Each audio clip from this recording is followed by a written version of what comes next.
Hello wonderful people and welcome back to Final Fantasy XIV. We are here still with the Loporrits and let's see what Growing Way has to say to us. All's veil that ends veil. Okay. It may not seem like it, but we've been planning for this far longer than I'd care to admit. Each time we woke up, we'd have long discussions about how to save as many of you as we can. Felt like everyone had an opinion on this or that. But the one thing we all agreed upon was that the people of XIV wouldn't take action to save themselves until it was far too late. That's why we're striving to make the moon a vibrant, magical place they'd hop at the chance to visit, rather than waiting for the flames of oblivion to get them off their tails and force them to accept our invitation. The residential quarters may not be up to the necessary standards just yet, but there are plenty of other places worth seeing. You've already had a look around the Caratorium, but wait until you see what's waiting for you at the east end of the borough. Follow me. Let's go check it out. Alrighty. Oh my gosh, this place is just way too big. Good, you're here. Through this door is Greatest End's Veil. It was named as such because it's the veil to end all veils. The most beautiful forest you'll ever see. We understand the people of XIV enjoy taking leisurely walks through natural spaces and the like, so I'm sure you'll enjoy it. How about we start with a nice stroll to the fountain this way? Let's go. Let's see if it actually is a forest. That is indeed not a forest. That is like a park. Oh, that is not a forest and not natural at all. It looks pretty though. Let's go. Alright, so I mean, the water is really nice. Like in general it looks really pretty, but it's not natural at all. So what did you think of the forest? Isn't it positively pleasant? Simply sublime. You can see the forest or the trees. I don't see any. Wait, you don't mean those crystals out there? Is the transcendent is burying your face in a chocobo's plumage and taking a good long whiff. Yeah,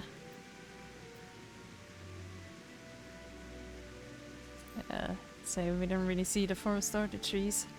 You're putting my tail, you're in the forest right now. Building this place was a challenge, let me tell you. Since we were born here, we've never seen trees in person before, let alone a forest. The information sent by our collaborators was quite enlightening, but after much deliberation we decided to use crystalline constructions in place of living trees. And thanks to our atmospheric circulation system, this place produces air as clean as that you'd find in a forest on the ferries. The fountain here behind us, powered by the rather large crystal adorning its top, plays a vital role in supplying us with fresh water. Much time and effort was spent making it the most spherical of spheres, and I dare say the unparalleled roundness speaks for itself. Yeah, looks nice. I enjoy nothing more than a nice long stretch and a spot of relaxation whenever I come up here. You look like you could do with a stretch yourself. Do I actually just have to stretch now? God.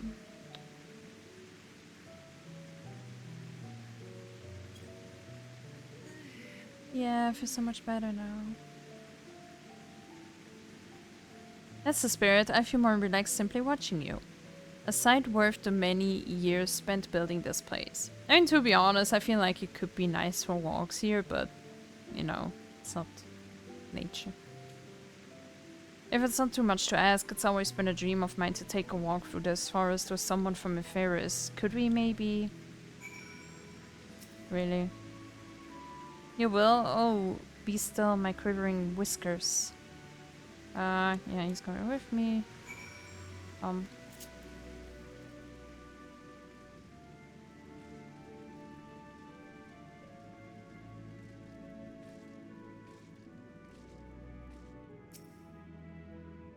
was thinking, Laura, that I could be more helpful to you by teaching you a little about the moon and what it is we do.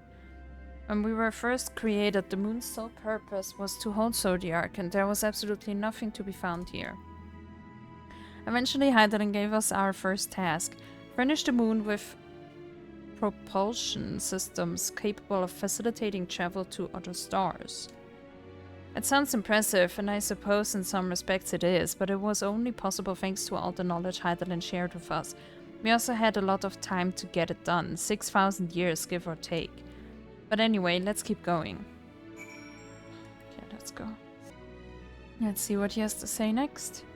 This may come as a surprise, but we didn't begin building the habitable areas until after the propulsion systems were ready. Considering how long it took, I wish we'd started sooner. Who would have thought we'd need 4,000 years to make all this? It certainly wasn't work you dare rush either. We had to create infrastructure and countless supporting systems, some of which wouldn't be operational until hundreds of years later. And then there was that brief period where our productivity came to a screeching halt. When that bizarre red satellite was sent up from ffxiv, the Elegance Mischief, I think. We thought maybe some new nefarious actor was colluding with Zodiac. All we could do was stand by and brace ourselves for the worst. I can tell you how relieved we were when Hydaelyn informed us of its destruction. Oh yes, there was much joyous humming that day. Let's continue. Say, do you notice anything peculiar about the tree tops? I mean, apart from the fact that they're massive crystals and not trees. I give you a hint, it's golden rings emanating from the glowing spheres. Along with the device fixed near the ceiling, they fulfill a role similar to our sun and do so better even. The sun and similar celestial objects in the great expanse radiate energy that is harmful to your bodies.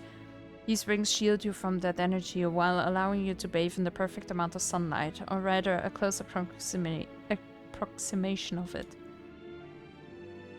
Pretty impressive, wouldn't you say? Oh, and if you look closely, you'll see different types of trees, have ever so slightly different curvature. Yes, indeed, this forest truly is the greatest. Yeah, amazing. Let's continue. Seriously, how much can that dude tell us about this? There was something else I wanted to tell you about. The propulsion systems and habitat facilities were completed around 2,000 years ago, and with that the most important features were fit for purpose. Which was all well and good, except we still knew absolutely nothing about the present-day people of ffxiv. Why not go and visit ffxiv yourself, you might ask? Strictly forbidden. Were our technology or knowledge of the moon's true purpose exploited for evil ends, the results could be disastrous. And there were a few more rejoinings, and it became increasingly difficult to converse with Hydaelyn. Fearful we might lose the ability to communicate with her altogether, we beseeched her to find people on the ferries we could trust to help. We were quite fortunate enough everything worked out as it did. Totally. Oh my god, let's go. Alright. Oh, please let it be the last one. With the exception of routine inspections and maintenance, we remained asleep and waited, hopeful Hydaelyn would find someone who would help us. Eventually she did, and though her power was waning, we were able to speak to them directly for a short while. We shared with them everything we could, including our knowledge of the heavens and the means to travel here to the moon. They certainly didn't waste any time with what we taught them. No more than a few years after that, our collaborators found the means to convey messages and supplies to us from down below. With all the letters, books, and other resources they sent, we learned enough to start making more meaningful changes to the moon. And now you're here, hopefully enjoying yourself as much as I am. I knew you would like Greatest Ensmail. I knew it. Thank you again for coming here, by the way. I know it was just a walk through the forest, but it meant a lot to me. There you are. I take it you've already received the grand tour. A shame we missed it. Growing way, I've been looking all over for you.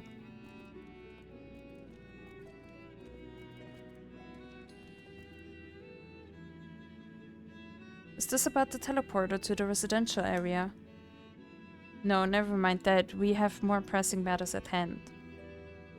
I will be calling an emergency meeting shortly, and your attendance is required. Really? I can't imagine why you'd need me there, but if you insist. We won't be away long, so you all are more than welcome to continue looking about the burrow. Now come along, Growing Way.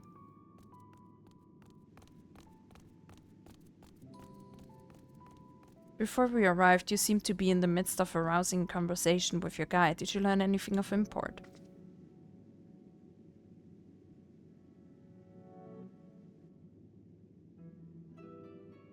They spent 12,000 years preparing for this. With the appointed hour fast approaching, I can certainly understand their restlessness, but still. It remains to be seen if the people can be persuaded to evacuate when there are yet no signs of the final days.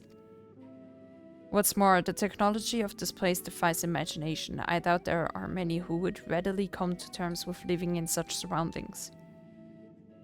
However these collaborators are, unless they are possessed of the world's most charming personalities or a means to forcibly evacuate people, they will meet with a great deal of resistance. Well, I'd say they are the Charlians, no? Indeed, even if faced with annihilation, the decision to forsake all one knows cannot be made lightly.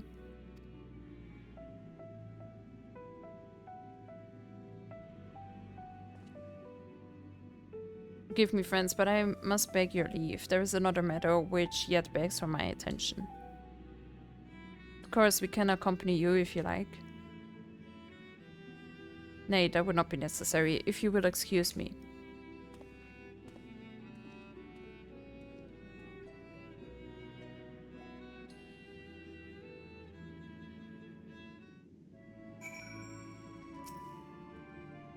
It is clear now that difficult decisions lie ahead of us. Preparation for the evacuation of ffxiv is indeed crucial, but I am not yet willing to forsake our world and its reflections, and I trust I am not alone in my reticence. Back to old tricks. Ooh. Did Orianger seem strange to you? More so than usual, I mean. I know he has a penchant for keeping his own counsel, but I'd be lying if I said I wasn't worried. Would you go and see if he's alright? Shudder, and I will remain here and see what else we can learn about the final days. If you hurry, perhaps you can catch up to him. Let's go. Alrighty, here we are. Let's look for Orianger.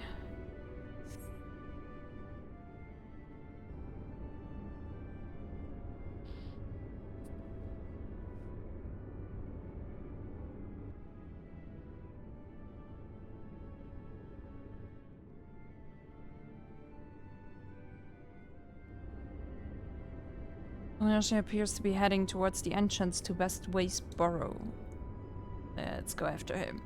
Let's look for Orianger again.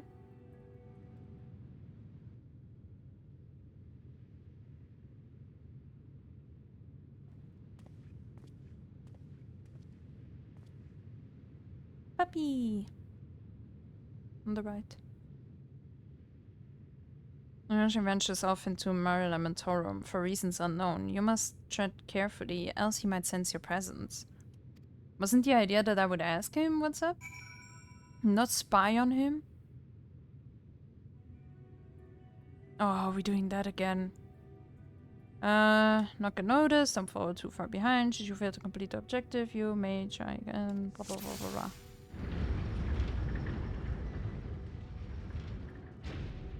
You will not find me.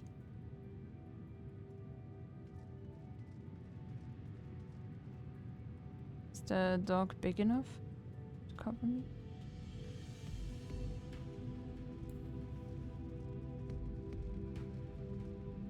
Come on. You want to turn around? I know it. Ah, there we go.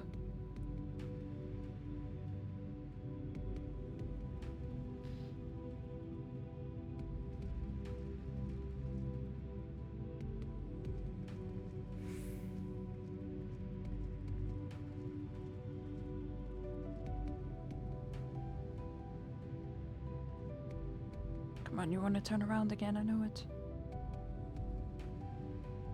No? The end of the bridge. The hell? Oh!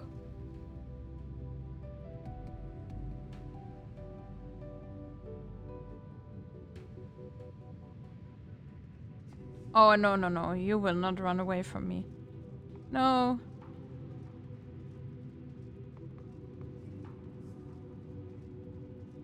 Turn around again. No?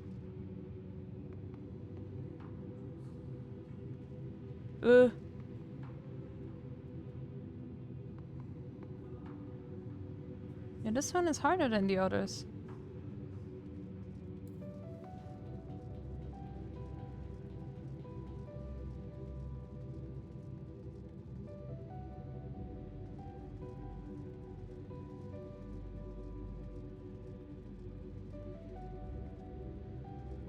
Oh, okay. Damn. I thought he was turning around. Ooh.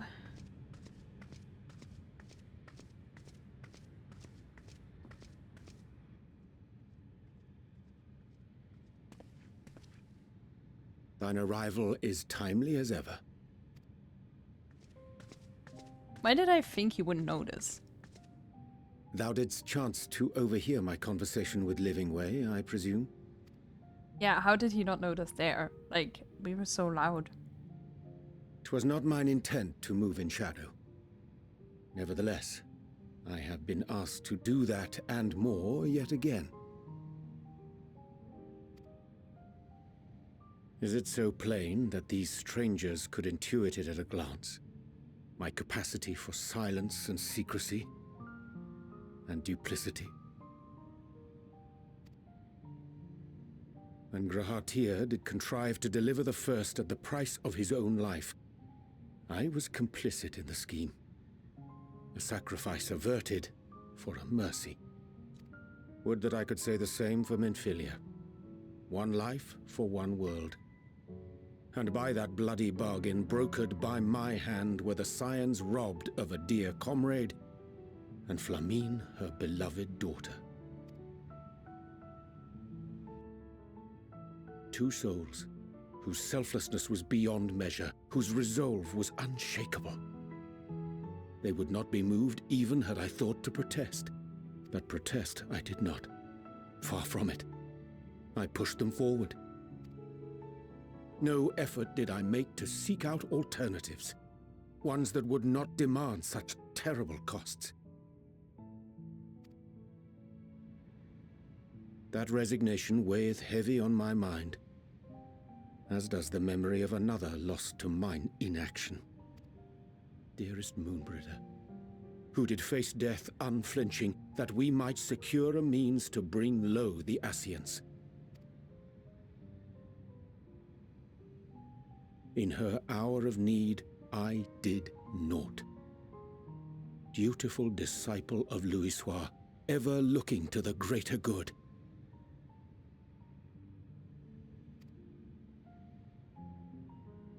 Had I shut mine eyes and bid her live instead, mayhap she would be with us today.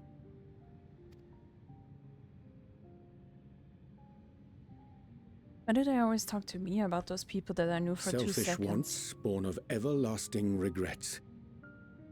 Most days I put them from my mind, but could think of naught else when asked to swallow the same bitter draught. Subterfuge and sacrifice. Mayhap the right moral choice, but one I regard with great trepidation.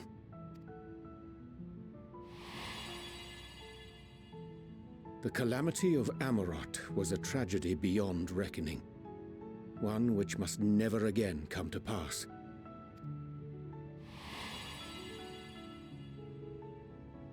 Thus must we struggle, haunted by ghosts of those we have lost, clinging to those we pray we can yet save. But what of those we cannot? How do we make peace with the dreadful algebra of necessity? Sometimes there is no right answer. Have faith in yourself and your decisions. Take heart and protect well those you can. Would that we had time to weigh the costs. Sometimes there's no right answer. Like... I am not alone in my discomfort, then? Yeah, you are, but Nah, just kidding. 'Tis surprising, though perhaps not. We Scions are wont to debate strategy at length, but are resolute and unwavering in execution.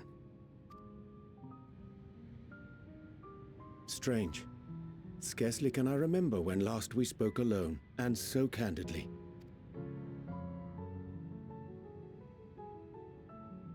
I thank thee. For all my supposed skill with words, I find it difficult to express such private thoughts. As for the Loporrits' proposition, I will take time and consider how to respond. 'Twould be to our mutual benefit if we could converse more openly with our aspiring caretakers. A concern I should be glad to address on the Scion's behalf. To dispense with all pretense and bare one's heart to another is a frightening thing indeed. But we cannot move forward ere we take that bold first step. A lesson I have learned many times before. And today.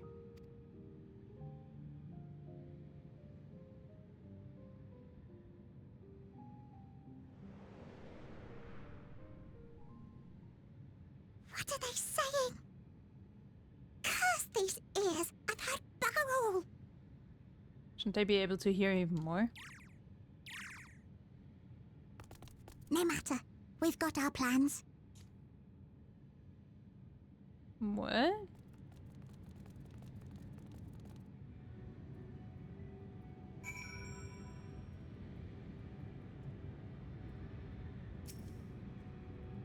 In truth, my reason for traveling hither was to effect a plan to mine own. A plan which may pave a way forward for us all. May, I say, for there is no guarantee of success. This is the reason I set out alone, that failure, should it come, would be mine to bear alone. Yet thou standest before me with proffered hand and open heart. It would be remiss of me to refuse thy amity, and so I ask, wouldst thou join in mine endeavor? Sure thing. Setting things straight. I thank thee for accompanying me. This is a simple plan in truth. We shall not be long away from Bestway's burrow. Difficult decisions must needs to be made in the coming days, but I nevertheless believe we are all of one mind in our desire to save the people of ffxiv. To make clear our resolve to the Loporrits, I would offer them a gift, but its making doth require a most singular ingredient. Alright, let's go. Alrighty, here we are. An abundance of sponge oil, excellent. I chanced to spy this aggregation when crossing Zodiac's erstwhile prison. Using a spell taught to me by the new Mu, I believe these shall suffice for the gift I would fashion. The magic requireth considerable concentration, however. Might I prevail upon thee to stand watch whilst I perform the incantation? Well, that sounds annoying, but let's do that. Alright, we're checking on Urianger. Urianger remains fixated on his work.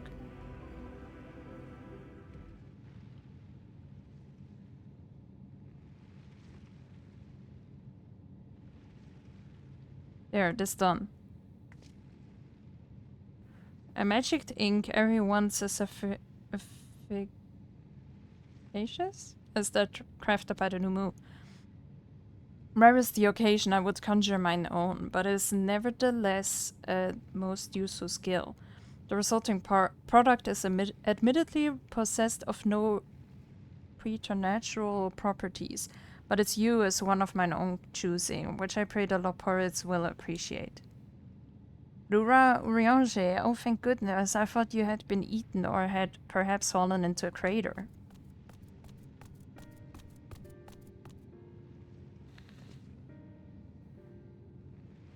Ashana has been looking all over for you, Lura. She says she needs to speak with you about something most urgent.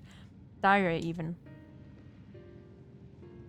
She was also quite clear that she wishes to speak with Lura alone, which means I'm afraid you must stay behind, Urianger. But worry not, it just so happens we need your help with an errand, delivering a package from the Watcher's Palace to Bestway's Burrow.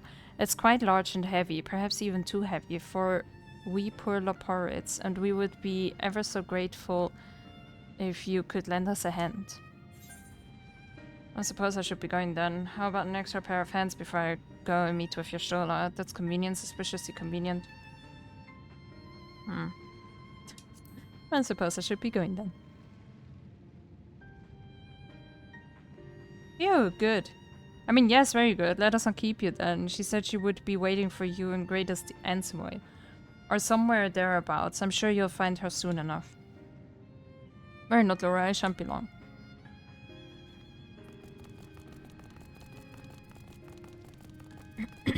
Yay, I got out of it. I mean, it's probably not good, but yeah, whatever. Let's go!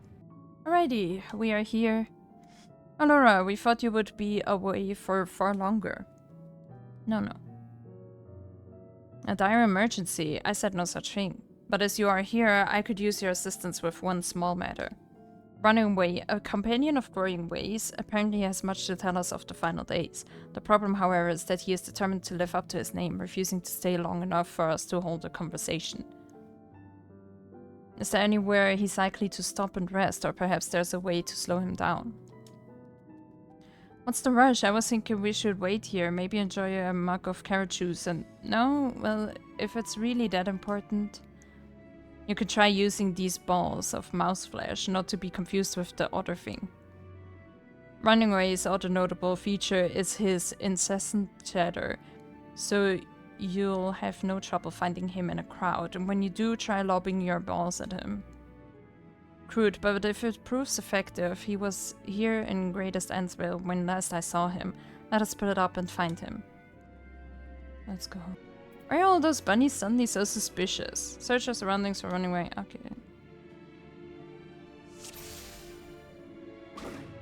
Can't I move it with my mouse? Oh, okay, I guess not. Do we see a bunny running around?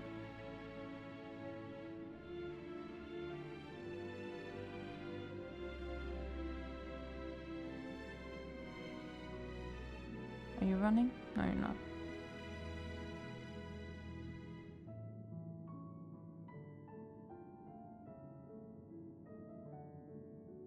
Well, I don't see anyone running. Oh, there you are.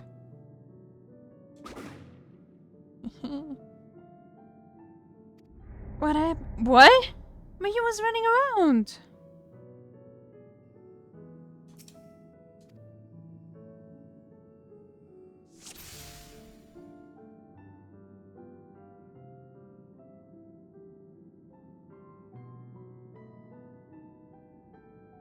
I'm assuming Loporrit.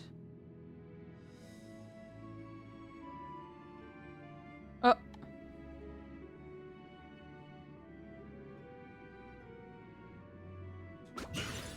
Ah, there we go. Ah, that's smart. If this was meant to be a joke, it isn't funny.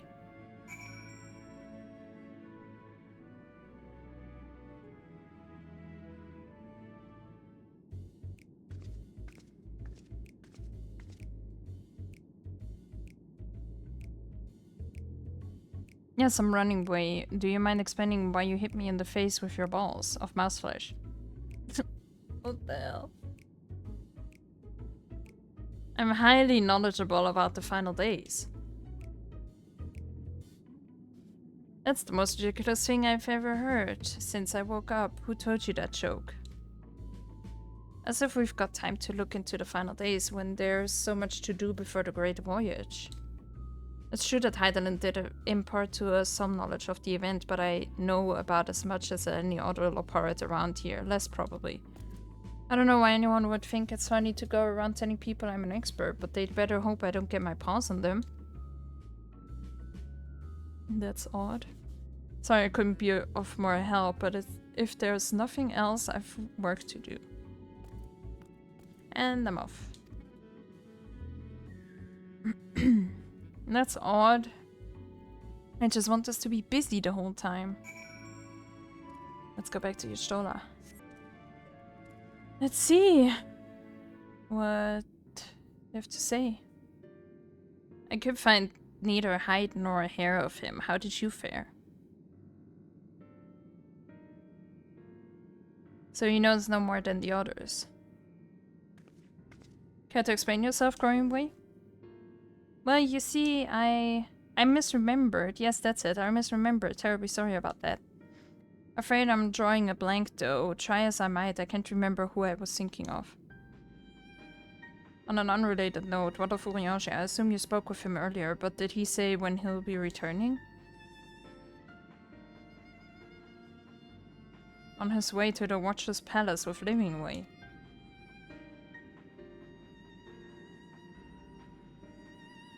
Between Growingway's sudden lapse of memory and our lack of other leads, maybe our time would be better spent lending Urianger a hand. What? Now hold on a moment. It's all coming back to me. Yes, I remember. The information you're looking for is in the archives. Yes, that's where you'll find all sorts of useful knowledge, including that pertaining of the final days.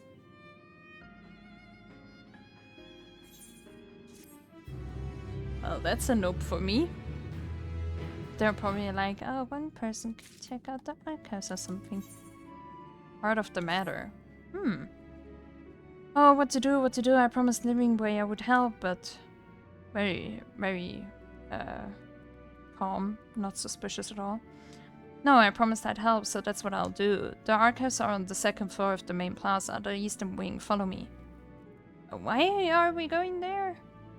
I suspect the Loporrits are up to something, but if there is all to be learned in on the final days, I think it best we play along for now at least. No, let's go help Urianger. What the hell? He obviously doesn't want us to go there. Oh my gosh, you're so dumb. Let's go. Alright, here we are, being dumb as ever.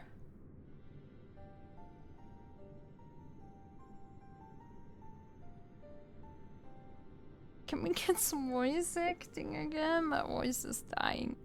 The archives are right through this door, but it seems to be locked. I guess we'll just have to go and find whoever has the key. Going way enough. If you have naught else to tell us of the final days, no, you needn't only say so. We can ill afford to be wasting time here, as you well know. Did you yourself not tell us we must act quickly? Yes, we did, but the moon was to be perfect paradise for the people of the fairies, and we're running out of time to make everything ready for their arrival. We hoped you'd see the wonders we have to offer, but you found nothing but faults and flaws in our work. Only one of you saw our potential, so you others must be kept here. Ah, so that's Livingway's game. Run us about in circles and failing that, lock us away so we can't put the plan at risk. Everyone except Urianger. He understands what is at stake, what must be done. I fear you've misjudged us, Growingway. Never have we decried the notion of using the moon as a means of escape. That said, my heart breaks at the thought of abandoning the fairies and her reflections to their doom. If there is a way to avert their final days, I wish to find it. We all do. We may fail, but our efforts would never be at the expense of your plans. Well, why would you take that risk? There's no room for ifs and maybes now. The people of the fairies will escape here to the moon. They'll be safe, and we'll finally get to see all their happy, smiling faces. I'm sorry, but we can't let you leave. We just can't. Really? Do what you must, but try not to hurt them. I'll be back in a moment. Don't do anything rash while I'm gone.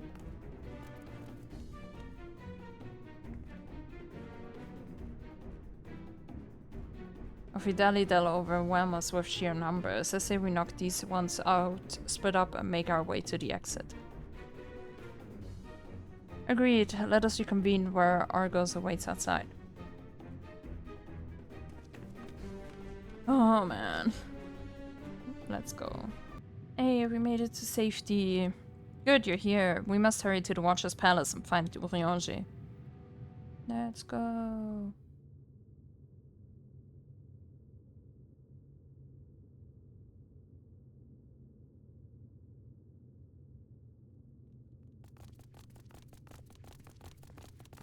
And what, pray tell, do we seek at the Watcher's Palace? Oh, come off it, friend. You know full well why we're here. The time has come for you you to return to Etheris and help your brethren prepare for their journey here and beyond. Forgive me, Living Way, but I cannot in good conscience proceed with this plan. Huh? But what about the final days? The death and the doom? Oh, we have to hurry before it's too late!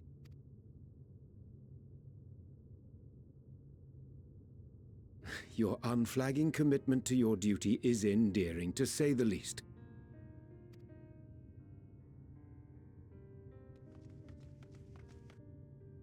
Oh, bugger!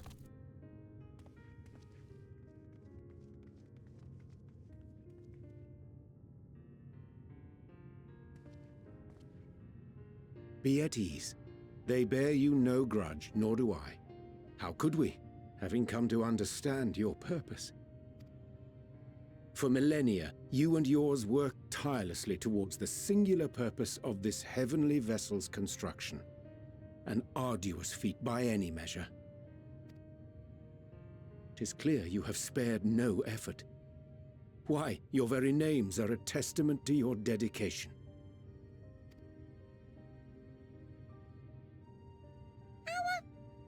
Our names? I'm not sure I understand what you're getting at. Names are an expression of the self, a declaration of one's hopes and aspirations.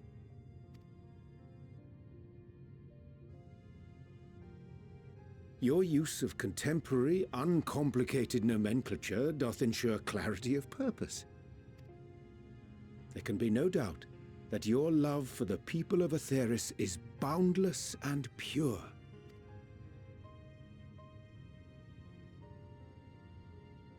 Yes! Yes! A most mellifluous phrasing! We Loporrits were born of Hydaelyn's love for Etheris. That shining, shimmering blue jewel, brightest star in the sky, brimming with life and possibilities. For as long as I can remember, I've toiled in anticipation of the day when this vessel might be needed. All I've ever wanted was to meet those she cherished so dearly, to serve and serve well. That goes for all of us, don't you see? So help us. Help us help them. Lead them here where we can keep them safe. If there's anything wrong with what we've built, we'll fix it. We'll make it right.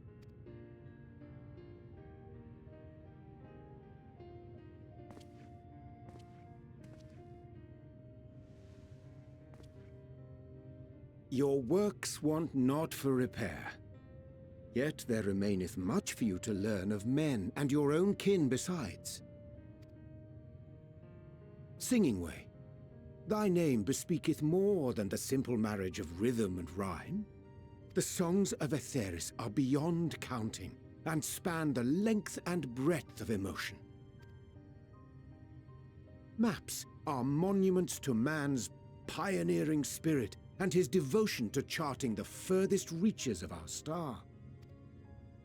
Many have devoted their lifetimes to exploratory pursuits, to venture unto the highest mountains and the deepest oceans in search of unknown frontiers. And thou, my friend, I do not think we've met. My name is Pudding Way. Pudding Way? Yes, indeed. A name of deep and abiding significance, I'm sure, but one perhaps better communicated through delicious deeds than tasteless words. A judicious application of fey magics at a later juncture may be appropriate.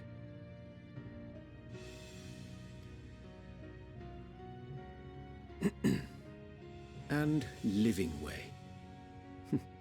'Tis no easy feat to convey the significance of thy moniker. When I was a bookish boy, a dear friend of mine was fond of peppering me with questions as I read, to my occasional annoyance. One day, I posed to her a question of mine own. What doth it mean to live? After much contemplation, she proffered this answer. The anticipation of a half-read story's conclusion. The hope today's mistake may serve as tomorrow's lesson. The wish that a new acquaintance may one day call thee friend. She believed it to be all these moments and more. I want to understand, but... I, too, still labour to find mine own answer. 'Twould be my pleasure to assist you and yours in embarking on a journey of self-discovery and enlightenment. For thee.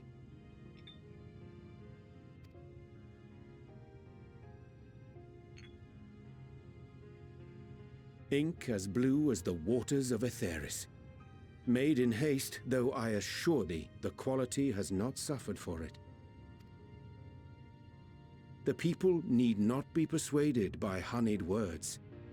Nay, I have faith they shall do what is right in due course. Until they do, I beg your patience, friends. And with that ink, let us fill the empty pages of Living Way's compendium. An open exchange of ideas will surely afford you all a better understanding of modern man, and with it, ideas for improvements and renovations. But more importantly, it shall empower us to together find a way forward.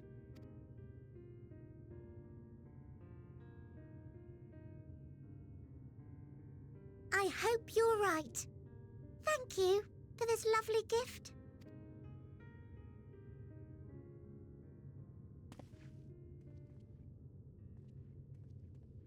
There you have it. I shall remain with the Loporrits to ensure that all is in order. Though we must needs prepare for every eventuality, you would all agree that the evacuation of our star is a last resort. Ooh, the music! To accept failure is to accept the demise not only of our star, but that of Reen's, of all reflections, and the souls that call them home. Which is why I have every faith that you shall fight to the last, that such drastic measures may prove unnecessary. Should the worst come to the worst, and I pray deeply that it won't, I'll take comfort in knowing preparations were made under your watchful eye. Aye, thou mayest be assured that if calamity cometh, not a soul will be left behind, if being the operative term.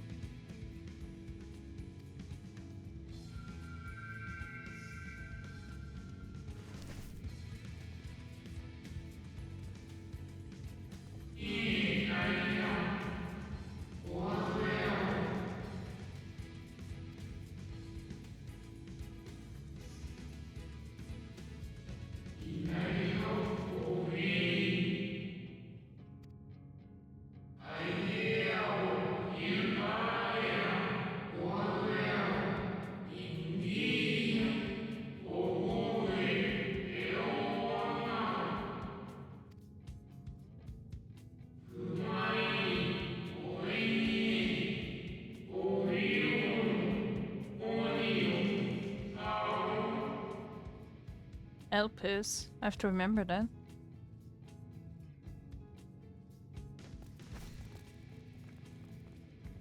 I hate to interrupt, but I feel like I need to make amends for all the secrecy.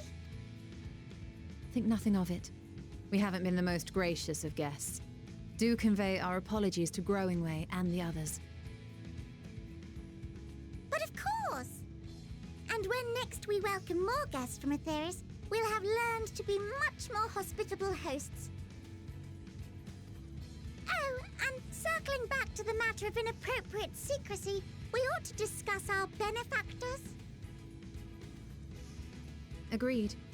The Charleyan Forum, yes? What? know? Oh, The more I surprising. heard, the more obvious it became. The forum's aims align closely with those of your anonymous patrons. A telling coincidence would be an understatement. How surprising. Didn't see that coming. Though had we not taken it upon ourselves to peruse certain restricted tones in Labyrinthos, we might still be unaware of their plans. But let us continue this discussion upon our return. I dare say we have kept Alphino and the others waiting long enough. We've kept them waiting. I was busy defeating Zodiac. I'm terribly sorry. Wow. Alrighty. Ugh.